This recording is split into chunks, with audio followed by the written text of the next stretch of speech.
ಉಳುವ ಯೋಗಿಯ ನೋಡಲ್ಲಿ, ಉಳುವ ಯೋಗಿಯ ನೋಡಲ್ಲಿ. ಇತ್ತೀಚಿನ ದಿನಗಳಲ್ಲಿ ಜನರಲ್ಲಿ ಸ್ವದೇಶಿ ಪರಿಕಲ್ಪನೆ ಹೆಚ್ಚಾಗ್ತಾ ಇದೆ. ರೈತರು ಅಷ್ಟೇ ಪರಿಸರಕ್ಕೆ ಪೂರಕವಾದ ಸಾವಯವ ಕೃಷಿ, ನೈಸರ್ಗಿಕ ಕೃಷಿಯತ್ತ ವಾಲ್ತಾ ಇದ್ದಾರೆ. ಇದು ಜಾನುವಾರುಗಳ ವಿಷಯದಲ್ಲೂ ಮುಂದುವರೆದಿದೆ. ಹೌದು, ದೇಶಿ ಗೋ ತಳಿಗಳಿಗೆ ಇಂದು ಹೆಚ್ಚು ಪ್ರಾಮುಖ್ಯತೆ ಬರ್ತಾ ಇದೆ. ಕೆಲವು ಸಂಘ ಸಂಸ್ಥೆಗಳು ಕೂಡ ಅಳಿವಿನಂಚಿನಲ್ಲಿರೋ ದೇಶಿ ತಳಿ ಸಂರಕ್ಷಣೆ ಮತ್ತು ಅವುಗಳ ಅಭಿವೃದ್ಧಿಯಲ್ಲಿ ತೊಡಗಿವೆ.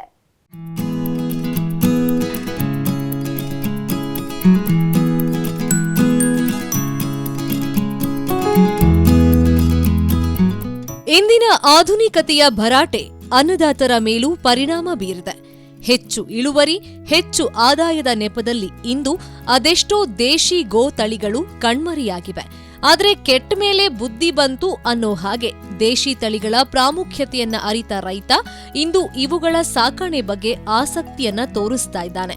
ಮತ್ತು ಕೆಲವು ಸಂಸ್ಥೆಗಳು ಕೂಡ ಇವುಗಳ ಉಳಿವಿಗೆ ಶ್ರಮಿಸ್ತಾ ಇದ್ದು ಸಾರ್ವಜನಿಕರಲ್ಲೂ ಅರಿವು ಮೂಡಿಸೋ ಕೆಲಸ ಮಾಡ್ತಾ ಇವೆ.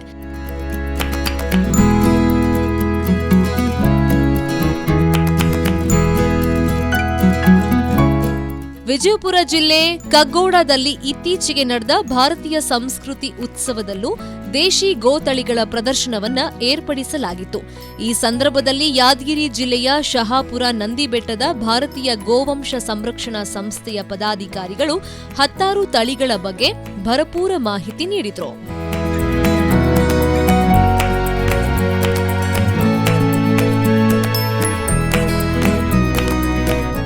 ಅಳಿದು ಹೋಗ್ತಕ್ಕಂಥ ಭಾರತೀಯ ಗೋವಂಶವನ್ನು ಸಂರಕ್ಷಣೆ ಮಾಡೋದು ಮತ್ತು ಅಭಿವೃದ್ಧಿ ಮಾಡುವ ಸದುದ್ದೇಶದಿಂದ ಈ ನಮ್ಮ ಗೋಶಾಲೆ ನಿರ್ಮಾಣ ಮಾಡಿರ್ತಕ್ಕಂಥದ್ದು.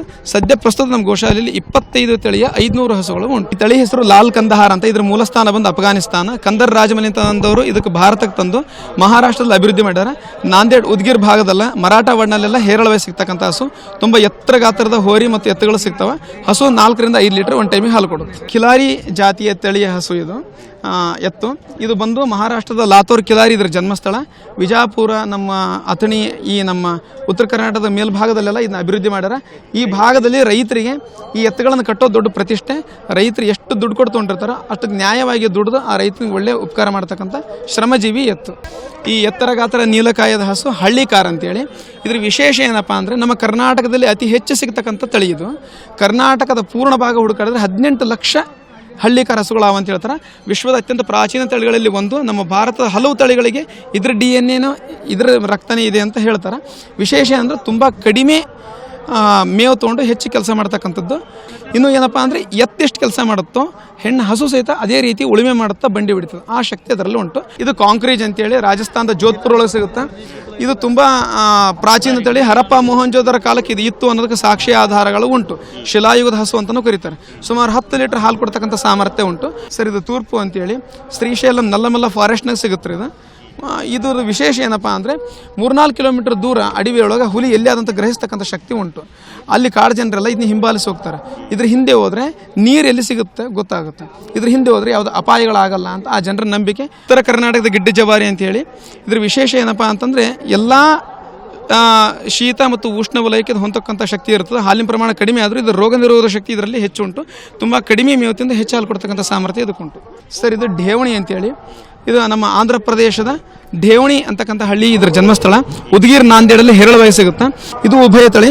ಒಳ್ಳೆ ವ್ಯವಸಾಯಕ್ಕೆ ಎತ್ತುಗಳನ್ನು ಕೊಡ್ತದೆ. ಸುಮಾರು 4 ರಿಂದ 5 ಲೀಟರ್ ಹಾಲು ಕೊಡ್ತದೆ. ಅದು ಕೇರಳದ ಕೊಟ್ಟಾಯಮಲ್ಲಿ ಸಿಗುತ್ತೆ. ಅದರ ಹೆಸರು ವೈಚೂರ್ ಅಂತೇಳಿ. ವಿಶ್ವದಾಗ ಅತ್ಯಂತ ವಿನಾಶದ ಅಂಚಿನಲ್ಲಿರ್ತಕ್ಕಂಥ ಹಸು ಅದು. ಶರೀರ ತುಂಬ ಯಾವ ವರ್ಣ ಇದೆಯೋ ಕಣ್ಣಿಗೂ ಅದೇ ವರ್ಣ ಇದೆ. ಹೀಗಾಗಿ ಇದಕ್ಕೆ ಸ್ವರ್ಣ ಕಪಿಲ ಅಂತಲೂ ಕರೀತಾರೆ. ತುಂಬ ವಿಶೇಷವಾಗಿರುತ್ತೆ, ಅಪರೂಪದ ಹಸು ಅದು. ಸರ್, ಇದು ಸಾಹಿವಾಲ್ ಅಂತೇಳಿ. ಜನ್ಮಸ್ಥಳ ಪಾಕಿಸ್ತಾನದ ಸಾಹಿವಾಲ್ ಡಿಸ್ಟಿಕಲ್ಲಿ ಸಿಗುತ್ತೆ ಸರ್. ಇದು ವಿಶ್ವದಲ್ಲಿ ಅತಿ ಹೆಚ್ಚು ಹಾಲು ಕೊಡ್ತಕ್ಕಂಥ ಉನ್ನತ ಮಟ್ಟದ ಹಸು ಅಂತ. ಇದಕ್ಕೆ ಸುಮಾರು 30 ಲೀಟರ್ ಹಾಲು ಕೊಡ್ತಕ್ಕಂಥ ಸಾಹಿವಾಲ್ ಹಸುಗಳು ಉಂಟು. ಇದು ಮಲ್ನಾಡು ಗಿಡ್ಡ ಅಂತೇಳಿ ಚಿಕ್ಕಮಗಳೂರು ಡಿಸ್ಟಿಕ್ಕು ಮತ್ತು ನಮ್ಮ ಕರಾವಳಿ ಪ್ರದೇಶ, ಪಶ್ಚಿಮ ಘಟ್ಟಗಳೆಲ್ಲ ಇದು ಸಿಗುತ್ತೆ.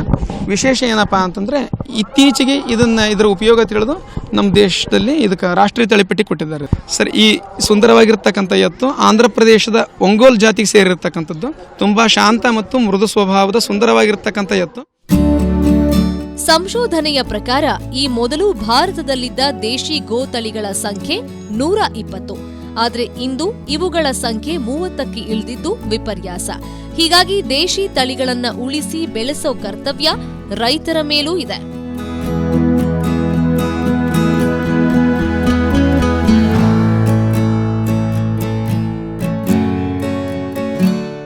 ಇಂದು ದೇಶಿ ಹಸುಗಳ ಹಾಲು ಹಾಗೂ ತುಪ್ಪಕ್ಕಿರೋ ಬೆಲೆ, ಗೋಮೂತ್ರ ಮತ್ತು ಸಗಣಿಗಿರೋ ಬೇಡಿಕೆಯಿಂದಾಗಿ ಇವುಗಳ ಸಾಕಾಣಿಕೆಯನ್ನೇ ಉದ್ಯಮ ಮಾಡಿಕೊಂಡಿರೋ ಉದಾಹರಣೆಗಳು ನಮ್ಮಲ್ಲಿವೆ.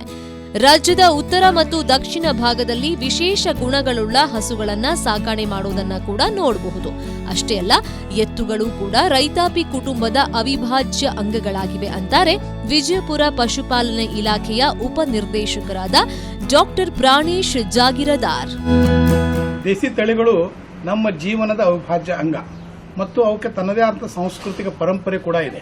ನಮ್ಮ ಒಂದು ಹೊಲದ ಕೆಲಸಕ್ಕಂತಾಗಲಿ ಅಥವಾ ಹಾಲು ಕೊಡುವಂಥದ್ದಾಗಲಿ ಪ್ರತಿಯೊಂದಕ್ಕೂ ಯಾವುದೇ ರೀತಿಯ ಹೆಚ್ಚಿನ ಒಂದು ಒತ್ತಡವಿಲ್ಲದೆ ನಮ್ಮ ಜೀವನ ಸಾಗಬೇಕು ಮತ್ತು ಆ ಜೀವನ ಆರೋಗ್ಯಯುತವಾಗಿರಬೇಕು ಮತ್ತು ಅದರಿಂದ ಬರುವ ದಿನಗಳಲ್ಲಿ ನಮ್ಮ ಜೀವನ ಇನ್ನೂ ಹೆಚ್ಚು ಸಂಪದ್ಭರಿತವಾಗಬೇಕು, ನಮ್ಮ ದೇಶ ಸಂಪದ್ಭರಿತವಾಗಬೇಕು, ನಮ್ಮ ಭೂಮಿ ಸಂಪದ್ಭರಿತವಾಗಬೇಕು ಅನ್ನೋ ದೃಷ್ಟಿಯಿಂದ ಈ ದೇಶಿ ತಳಿಗಳನ್ನು ಉಳಿಸಿ ಬೆಳೆಸುವಂಥ ಮಹತ್ವವಾದ ಕಾರ್ಯ ಆಗಬೇಕಾಗಿರೋದು ಇವತ್ತಿನ ಒಂದು ತುರ್ತು ಅಗತ್ಯ ಆಗಿದೆ.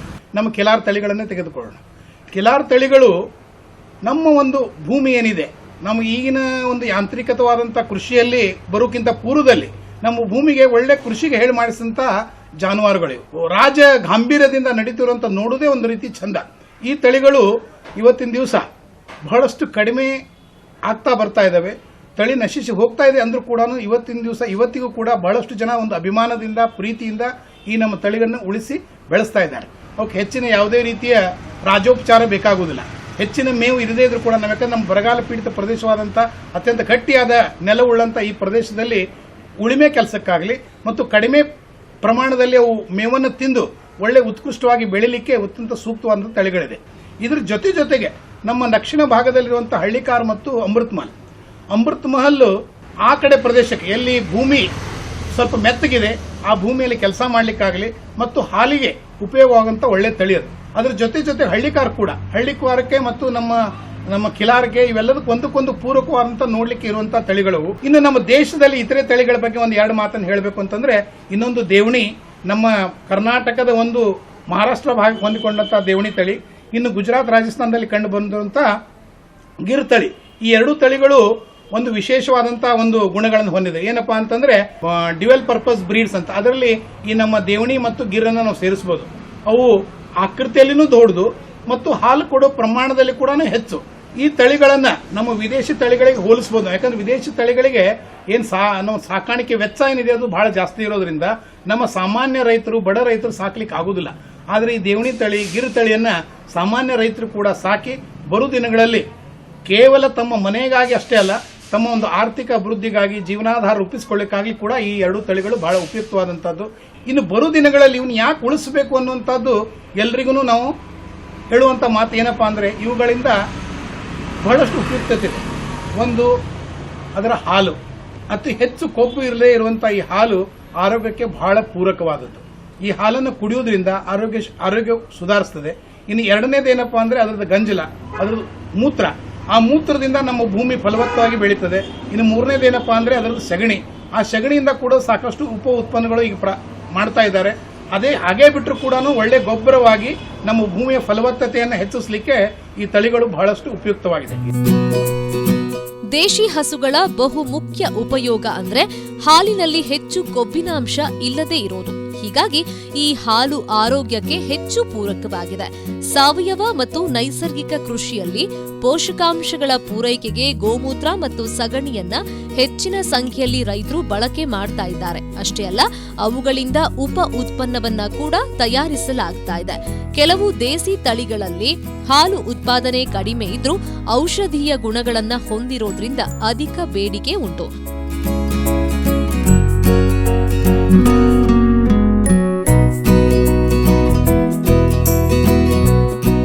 ಒಟ್ಟಾರೆ ಹೆಚ್ಚು ಮುತುವರ್ಜಿ ಬೇಡದ, ಹವಾಮಾನ ವೈಪರೀತ್ಯವನ್ನ ತಡೆದುಕೊಳ್ಳೋ, ರೋಗ ನಿರೋಧಕ ಶಕ್ತಿ ಹೊಂದಿರೋ, ಸಾಕಾಣಿಕಾ ವೆಚ್ಚ ಕೂಡ ಕಡಿಮೆ ಇರೋ ಇಂತಹ ವಿಶೇಷ ದೇಶಿ ಗೋ ತಳಿಗಳನ್ನ ಸಾಕಣೆ ಮಾಡಿ ಅಳಿವಿನಂಚಿನಲ್ಲಿರೋ ಅವುಗಳನ್ನ ಸಂರಕ್ಷಣೆ ಮಾಡೋದು ನಿಮ್ಮೆಲ್ಲರ ಆದ್ಯ ಕರ್ತವ್ಯ. ಯಾವುದೇ ಲಘು ವಾಹನಗಳು ತಗ್ಗು ಗುಂಡಿಗಳಲ್ಲಿ ಸಿಲುಕಿದರೆ ಸಾಕು ಟ್ರ್ಯಾಕ್ಟರ್ ಮತ್ತು JCBಗಳನ್ನು ಬಳಸುವ ಮೂಲಕ ಅವುಗಳನ್ನು ಮೇಲೆತ್ತುತ್ತಾರೆ. ಅಂಥ ಟ್ರ್ಯಾಕ್ಟರ್ ಮತ್ತು JCBಗಳು ತಗ್ಗು ಗುಂಡಿಗಳಲ್ಲಿ ಸಿಲುಕಿದರೆ ಅವುಗಳನ್ನು ಮೇಲೆತ್ತುವ ಸಾಮರ್ಥ್ಯವನ್ನು ಈ ಒಂಗಲ ಜಾತಿಯ ಹೋರಿ ಹೊಂದಿದೆ. ವಿಶ್ವಮಾತಾ ಗೋಶಾಲೆಯ ಈ ಹೋರಿ 6.5 ಅಡಿ ಎತ್ತರವಾಗಿದ್ದು ಇದರ ಸ್ವಭಾವ ಮೃದುವಾಗಿದೆ. ಮಕ್ಕಳು ಕೂಡ ಇದರೊಂದಿಗೆ ಸಲುಗೆಯಿಂದ ಆಟವಾಡಬಹುದಾಗಿದೆ. ಇದು ದೇಶಿ ತಳಿಯ ವಿಶೇಷತೆ. ಕ್ಯಾಮ್ರಾ ಪರ್ಸನ್ ಸುನಿಲ್ ಜೊತೆ ಮಹೇಶ್ ಶೆಟ್ಟಗಾರ್, ನ್ಯೂಸ್ 18 ಕನ್ನಡ, ವಿಜಯಪುರ.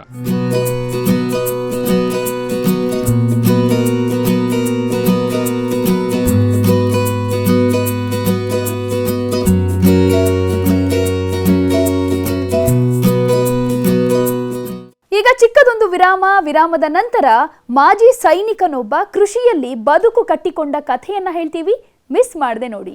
ಉಳುವ ಯೋಗಿಯ ನೋಡಲ್ಲಿ